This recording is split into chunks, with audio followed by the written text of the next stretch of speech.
Kyle Hamilton is probably the most versatile defender I have ever scouted. At 6'4", 220, he's built like a smaller linebacker, but also has the range to play the deep middle, the instincts to make plays at the line of scrimmage, and the hip fluidity to break on routes downfield. He can make a game-altering play from pretty much any assignment, and that is incredibly valuable for a defense in the age of the hybrid safety. One of the best plays from all of college football last season came in Notre Dame's Week 1 game against Florida State, where Hamilton showed off what he brings to the table as a center field defender. Notre Dame ran a 5-man blitz with quarters coverage behind it, meaning Hamilton is responsible for the deep middle quarter on the top of your screen, and I want you to watch how he processes this assignment.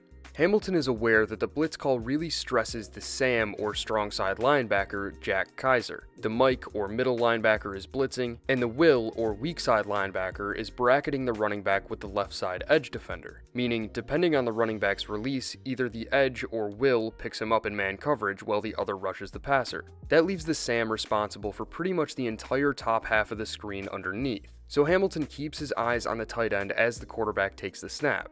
The ball should have been thrown hot here to take advantage of the blitz, but Hamilton was there to make the tackle for a short gain if it was. Once Hamilton saw Kaiser cover up the tight end, he went into broken play mode and just watched the quarterback's eyes. As soon as the quarterback started to roll out of the pocket, Hamilton turned on the jets and showed off his insane range by tracking the ball for a pick on the sideline. With the rise in improvisational quarterback play at the NFL level, defenses have to be able to play outside of structure, and that's where Hamilton makes some of his best plays. On this one from earlier in that same game against Florida State, Notre Dame is in cover 1 with Hamilton lined up over the number 3 receiver on the trip side of the formation. Post-snap, the quarterback doesn't like what he sees, so the play starts to break down, but Hamilton stays tight to his man and gets another interception when he's targeted. Notre Dame's defensive staff took advantage of Hamilton's versatility by lining him up all over the field, and he made plays no matter what his assignment was. I mean, there was a play from back in 2020 against Louisville where Notre Dame had Hamilton blitz up the middle, and he pulled off a spin move to get into the pocket for a hit on the quarterback. Safeties just shouldn't be able to do that, and when they can, offenses usually aren't prepared for it. Hamilton is the type of defender who completely opens up the call sheet for a defensive coordinator because he can make a game-changing play from pretty much any assignment.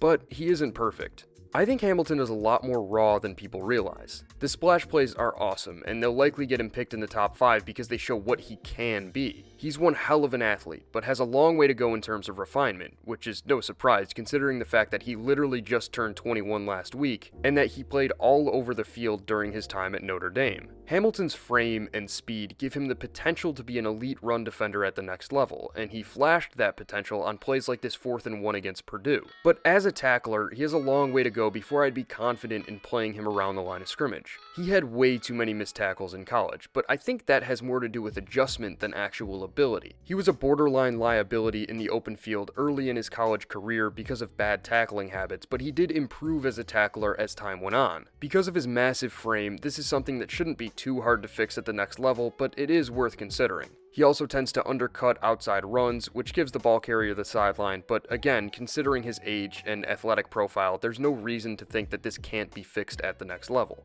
I do think Hamilton is worth a top 5 overall pick because of his potential to be an all-time great. I'd expect him to play mostly in the deep middle of the field early on while he continues to develop. Then, as he gains experience, he should start to execute more abstract assignments and play more around the line of scrimmage. But that's all I've got for today. I will be back early next week with another scouting report, not sure who as of right now, but you'll know soon enough. You can follow me on Twitter and check out my Patreon page at the links in the description, and I hope to see you in the next one. So until then, later.